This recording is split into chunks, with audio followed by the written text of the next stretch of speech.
Hey, hey girl, hey, hey. Hey there, you hey there. Welcome to this video. I'm actually really excited to do this video. I'm going to start with the British accent. So this is my very first Q&A. I actually asked in the community tab what questions you guys wanted to ask me, and I said 5 questions and I would do a Q&A, and I got 5 questions. So I'm really excited to answer these questions. You goddesses asked really good questions. So if I'm looking down at any point, I'm just looking at my phone. I'm using Notion, like written down all or took the screenshots that you goddesses asked. So I'm going to be looking at my phone. So the first question is by a loved human. I love you. I love your name. So the question, what got you into pole? What age did you start? And how old are you now? This is actually a loaded question. So I'm gonna try and not make this like super long as well as depressing. So I will sit here and say there is going to be a trigger warning. I'm gonna make this really short and sweet. Father passing, and I was going through a breakup, and to be honest, I didn't want to be here anymore. And like I said, trigger warning. Me not wanting to be here anymore, I remember vividly looking at myself in the mirror, and I was just on autopilot. I wasn't in my body anymore, and I just remember looking at myself through blinds in the mirror because I just wasn't running my body. And I remember hearing this voice. I don't know if it was my higher self, my angels, my guides, God, I don't know. But I remember hearing this voice saying, do that one thing. And if you do not feel anything, you can leave. So that thing was taking pole. I really wanted to take a pole class. So that's actually what got me into pole. I took my very first pole class and the blinds opened up and I saw myself. I was in my body again and I was back on earth. Again, I know that was a lot, but that is the truth of how pole started for me. I believe I was 23 or 24 at the time when I started my pole journey. I want to make this clear too, like when I started pole, in 2018, I actually like stopped because I had to go through the process of like moving out, because I'm gonna make this kind of short too. Like the dude that I was dating at the time, like we mutually made a decision to not be with each other anymore. But in reality, he woke up one day, he said, I don't want to be with you anymore. And I was like, okay, like I already knew it was going kind of downhill. And he made it clear to me, he was like, but you gotta move. Like you gotta move out. Like you got a couple of months, like save your money. I'll pay the rent. Obviously, I'm gonna be living here by myself. So I had to figure out, I started back pole dancing in 2020. That's when I started taking it serious. But I started 2018, taking a break for a whole year. I only took like 3 classes. And then I started back in 2020, not taking any classes, just trying on my own. COVID happened. I had to buy a pole in my apartment, teach myself. And that's kind of how that journey started. Currently in 2025, I am 30 years old. So Plastic Jones asks, I remember you mentioning having a background in computer science. What was it like getting into that field? I do have a bachelor's degree in computer science. I graduated in 2017 by the chins of my chinny chin chin hair because What? y'all, that was a journey. It was such a tough time. But ultimately I had a great experience in college. Overall, I'm not gonna go like too over the top with like just diving into this because I love computer science. I was actually very blessed to kind of like grow up around technology, like video games as well as computers. So a little quick backstory. My mom, she actually worked as Verizon as a troubleshooter. She would pretty much just troubleshoot computers and stuff. Very first like memory of like computers and tech. This is gonna be so weird. My mom, she built one of the computers that me and my brother would play video games on when we were kids, 5 or 6. And I remember going into the garage, parents changed into an office. She had the computer guts all out, going up to my mom, and I was like, what are you doing? And she's like, oh, I'm building you and your brother a computer. And she like explained what was going on. And that was the very instant where my brain just switched, and it was just like, I love computers. I love technology. What was it like getting into that field? It was very interesting. Very male dominated. I will make that very clear. It's definitely male dominated. That's something that you kind of have to like navigate through. But I'm gonna break down like what I learned specifically while I was in school. So while I was in school, I learned 2D animation, meaning like literally the paper process of making animation, as well as 3D animation, modeling the characters, animating the characters, the whole entire nine, as well as visual effects. That's actually what I ended up focusing in the end of my college career. We had to pick something to focus in for like 6 months for a demo reel, and that was visual effects for me. Like I said, it was a lot for me in school because like in a way I got kicked out of college. I got withdrawn out of school because my grades were really bad at the time, but I fought my way back into getting into school. My GPA was mad low, but I worked my ass off and I knew I had to get straight A's if I wanted to graduate and meet the GPA requirement, and I did that. And that was one of the most hardest things in the world, but it was something that was a huge achievement for me. But ultimately, what is crazy, I was really good at visual effects, I'm not gonna lie. That's how I was able to get into post-production. Before COVID happened, I was working in post-production. I worked at 2 major post-production companies. A lot of them are from the UK. They're all pretty much British based, if you did not know. So the first company, that company like made Geico, which was really cool. The second company, I forgot what their major things is, but they did a lot of music videos and commercials. I was a runner for 4 years before COVID hit, and that's kind of where my whole life just changed entirely. But honestly, if you are someone that is thinking about getting into visual effects or computer science, computer animation, here's just kind of my little sprinkle of information. The program that I was in and the major that I was in, I learned everything. I learned about color correction. I learned about editing. If you're watching any of my other videos or this video and you're like, how is your editing so good? It's because I went to school for it. But to be honest, I was watching tutorials 90% of the time. I will only say that it's worth it when it comes to networking and having the college experience. But at the same time, you can learn all this stuff that I've learned offline. Like, really.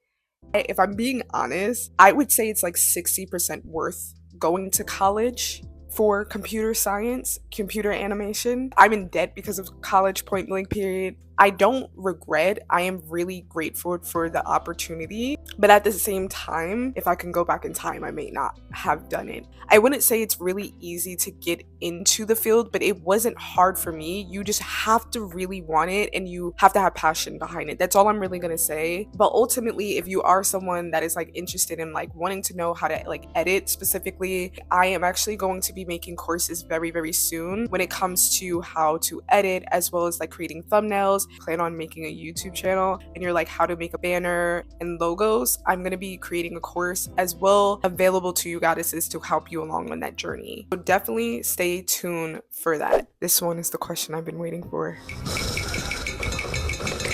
Artichoke Heart 3717. You asked top 10 anime. You be tuning in. Okay. So I'm going to do my top 5 favorite animes of like kind of this year, 2024, 2025 just started. So I'm going to be sharing my top 5 animes of this like past year. Also, I'm going to be sharing my top 5 classic animes. This one is my favorite question, if you cannot tell. So let's get into it. At number 5, I'm going to mention Dan to Dan. So out there, it's so different. It caught my attention immediately from the first episode. I know it was going viral and like I think TikTok or Threads or wherever I was seeing it most. And I was like, I gotta check it out. And I love the anime. I love the story. Number 4 is Blue Lock. I really, really love Blue Lock. It is a sports anime if you're into sports or not, but I really like Blue Lock. It's a very different sports anime. Prince of Tennis, if you've never seen Prince of Tennis, that's like another like sports anime that I really, really like. I think that's the only other sports anime that I can think of. But I'm not entirely into sports anime, but Blue Lock is definitely my like for real. At number 3 is Signs of Affection. Oh my god, this anime, I'm not gonna cry. I want to make this clear. Sign of Affection is not a sad anime, but I cried. Okay, that I guess I'm really sensitive now. I'm an emotional gangster, you know. I cry once a month and whatnot. The thing about Sign of Affection is this girl, she is deaf. Pretty much her perspective of the world, but there is this guy. If you watch Sign of Affection, I'm gonna tell you this right now. Your expectations for a guy is gonna go up high. When I watch that anime, I'm like, that's what I want, and I'm not taking less. That man is not only gorgeous, I love that man. Anyway, let's move on next. So then at number 2, it is Hero Academia. I had to throw that in there because I love Hero Academia. We are in its last season of Hero Academia, which is crazy. And also, just to put this out here, Deku is my son. Okay, that is my baby. That's my child. Okay, I love Deku. I guess in a sense he is my favorite character in the show because that is my son. So of course he would be. You watch Hero Academia. Let me know who your favorite character is in that anime. At number 1 is Jujutsu Kaisen. I love Jujutsu Kaisen. And I just have to sit here and say that Yuji is my son. That is my son. I just love the whole story and concept of Jujutsu Kaisen. I feel like it is such a story that I have yet to come across that really, I love. The art is amazing. Mappa makes that, anime, Jujutsu Kaisen. Listen, I read the manga. And I haven't really been a manga reader in a while. Like when I was younger, I used to read a lot of mangas, but in adulthood, I haven't really been reading mangas. But like when season 2 of Jujutsu Kaisen ended, I was like, I cannot wait. I cannot wait. I need to know what happens in this anime. What happens to my son? So I read the whole entire manga. And I'm not going to give any spoilers or anything. With that being said, those are my top 5 animes currently of this past year of this year. So for my top 5 classic animes, these I'm going to make clear are not going to be like typical classics like Naruto or like Sailor Moon. Love them, by the way.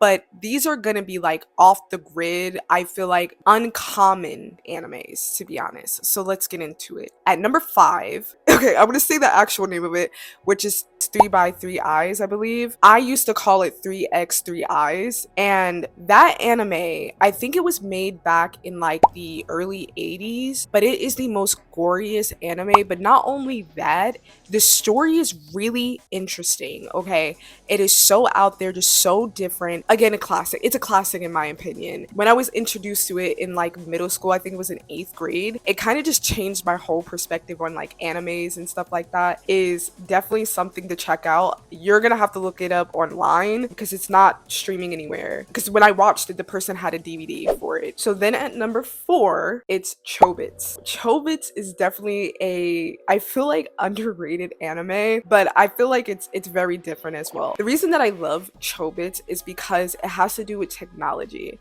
So the character that you will be seeing on screen is Chi. I love Chi, and Chi is a Persicom. She's not human. I'm not gonna give too much away, but pretty much the anime is about the Chobits series and how they're pretty much AI in a way, but there are these Persicoms that move on their own without having like a hardware or hard drive in the system. They're kind of just computers that are alive. So got us in the future. So I just want to talk about Chobits real quick because I want y'all to understand the concept of this anime, because if you don't really understand how hardware and hard drives work, if a computer does not have hardware or a hard drive, that is the brain of the computer cannot work at all. So the fact that this computer Persicom does not have a brain and it's moving, that's what's crazy about this anime.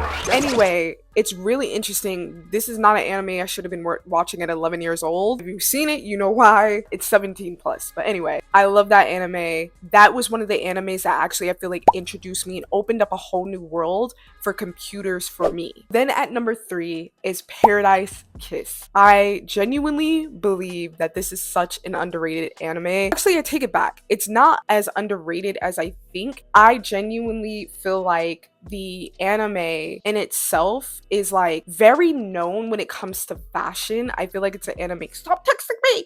If you do not know Paradise Kiss, the creator of Nana created Paradise Kiss. I don't know which one came first, but the style in Paradise Kiss is just out of this world. It's an anime that to buy on DVD right now is like $200. I beg your pardon? What do you mean by that? May not be as underrated as I think, but it's definitely a collector's kind of edition thing. Like people that are really into like this type of anime. There was a museum in Japan, Tokyo, that they had for Paradise Kiss. But for anyone that's like really into like fashion anime, I feel like Paradise Kiss is pretty known, but I know Nana is known more than Paradise Kiss in my perspective. Definitely check out Paradise Kiss. It's online somewhere. So then at number 2, this anime is like literally like one of my favorites, and that's why I put it at number 2, is Full Metal Alchemist.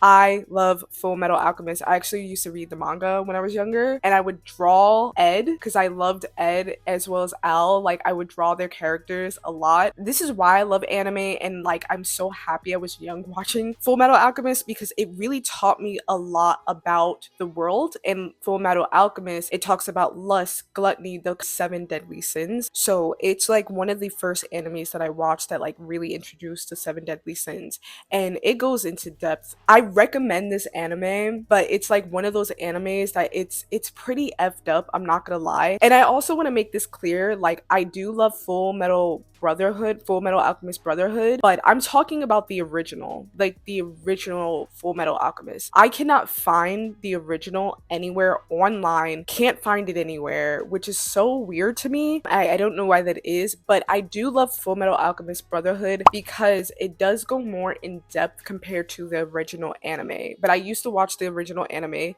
that's nowhere to be found now. But anyway, with that being said, Full Metal Alchemist, the original, I love very much so. I do very much love the Brotherhood version because it breaks down a lot more questions that you would have in the original. For the last one, at number 1 is Inuyasha!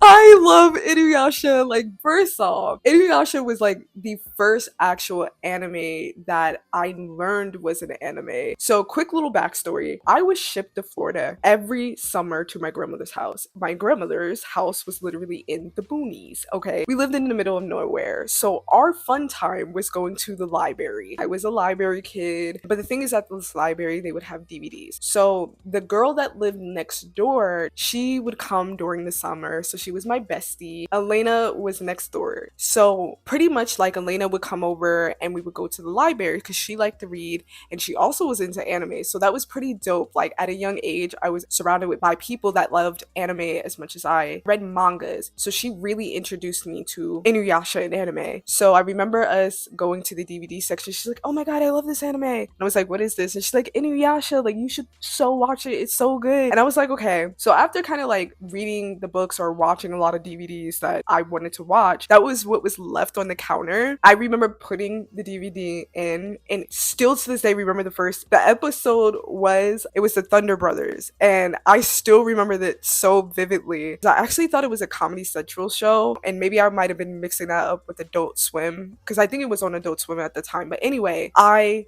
fell in love with the anime. And to be honest, I'm just gonna get into this real quick because oh my god, black hair Inuyasha, oh my god, he was so cute. And I just want to sit here and say, I know I'm grown. Like the younger self of me. Okay, one, Inuyasha was way older than me, but I was like in love with him when I was like 11, 12 years old. But now that I'm grown, I'm definitely into Inuyasha's father. Okay, like he is fine. Okay, that's where it all comes from. That's where it began. That's where it started. Let's just sit here and say that whole bloodline. Okay, the whole bloodline. On top of that, his daddy knew how to pick the women because the women were gorgeous too. He could sorry, I'm just saying. But with that being said, those are my top 5 classic. But I'm going to sit here and say this real quick. I have a number 0. And number 0, not even my closest friends know number 0. All of my friends and everybody that knows me Inuyasha. Everybody. But no one knows 0. If you can take a guess what my number 0 anime is, and I mean it's my all time fave? Leave it in the comments down below. And if you pick it, I will shout you out in my next video. Now let's move on. So next question, I'm gonna put your name up. Yeah, I'm not even gonna try and attempt to butcher this, but you asked, how did you connect to yourself on such a deep level that the confidence in your moves are absolutely stunning? One, thank you so much, my love. Thank you for this question. It actually is an amazing question. To be honest, to getting to the level when it comes to connecting with myself is being uncomfortable. I don't feel like people talk about this enough. When it comes to gaining confidence or being really confident in yourself, especially with whatever you do, whether that's pole or art or editing or putting yourself out there, ultimately is being uncomfortable. Now, when it comes to pole in particularly, I think the biggest part was being uncomfortable in looking at myself in the mirror, accepting that I am trying. I know in the beginning, I was like, I know I'm not going to be good. I'm not going to be as good as the people that I admire when it comes to pole, but maybe someday I will get there. And I got to the point that the people that I admire, I was in the same rooms with. They admired my work and my craft and telling me that I'm on their level when I didn't think I was there quite yet. So just remember that in the beginning, you are not going to be good. And that's the point of the journey. Everything is all about the journey, and it won't look good in the beginning, but someday it will, as long as you put in the work. Also, I have to say, when it comes to really connecting to myself, it was very much journaling as well as meditating. So I'm going to kind of dive into the journaling portion of it real quick. Journaling is what helped me tremendously, especially like I mentioned in the first question on how I was very depressed and my father had passed. I was going through a lot of stuff. During that process of when I started taking pole really serious was also during the time when I started my spiritual journey and my healing journey. And that's how journaling became into that healing process. So journaling was a huge part of the process of really, really connecting with myself. And then adding pole into the equation actually very much helped even more because I was starting to connect physically with my body, but spiritually and mentally was the journaling aspect as well as the meditation aspect. And with that being said, I have something exciting that's going to be coming up in the next couple of months that I will be able to share with you goddesses. So I'm not going to say too much other than that. I'm really excited for this project that I've been working on in secret that I will be sharing with you goddesses in the foreseeable future. But with that being said, pole is a very deep connective experience, and adding in journaling and meditation, that's how I really got into, I feel like, the level that I have gotten. Also, just saying this too, that you have to see all the messy parts of you and ultimately letting go of this expectation of getting to a level within a couple of months. Like, don't put any expectations. I think that was the biggest thing that I will say with my pole journey. I had no expectations. I just got up every day. Mind you, this is COVID time, so this is a very different time. Got up every day and worked on myself. I would do yoga, and then every other day I would do pole, and I knew it was going to be messy. I knew I wasn't going to be that good, but I accepted that, and I didn't hold myself to any standard that I know I couldn't. I know when it comes to setting goals, but that can actually be very hurtful to you. So if you are planning to get to a place, let's just say for fitness, right, that you want to get to a place in 6 months. Girl, if you just started, you think you want to get there in 6 months, let's be real here. Do not set a time limit until you have the discipline, the consistency, and then that's when you can set a goal. I think that's something that a lot of people misconstrued, or maybe they just don't understand, but that's how I was able to get to where I did quickly, because I didn't have an expectation. I just worked on discipline and focusing on discipline and consistency. And because of that, and just connecting with my body overall, then I was able to set goals, you know, achieving like getting to doing an invert crucifix, you know what I'm saying, like doing tricks like, I hope that helps, genuinely. I really do. And then the last question from Miss Mystika08. I'm sorry if I said that wrong, my apologies. But you asked, what stretches do you recommend for tight hips? For this question, I actually uploaded a recent video on my channel of the routine and stretches that I do pretty much daily. So it's my yoga routine, but as well as my BBL routine, because we working on a natural BBL. We on a natural BBL journey. So in that video, I will put it up in the description down below, that I share what I do for like my stretch routines when it comes to like opening up my hips and overall my stretches overall. So definitely check out that video down below. I hope you had fun. I hope you had a good laugh here and there. And don't forget to share your favorite animes that you are watching, because I would love to know, because yes, I am an anime connoisseur, currently watching anime right behind y'all. Literally. And ultimately, thank you again so much, goddesses, for asking these questions. It's actually lifted my spirits a lot, even though I was not in like a bad mood or anything, or sad or anything, but it really did lift my spirits and overall just starting my YouTube journey and getting to know you, goddesses. So if you enjoyed this video, do not forget to love on that like button, subscribing if you are new here, and I will check y'all in the next video. Bye, my love. CHIT CHAT.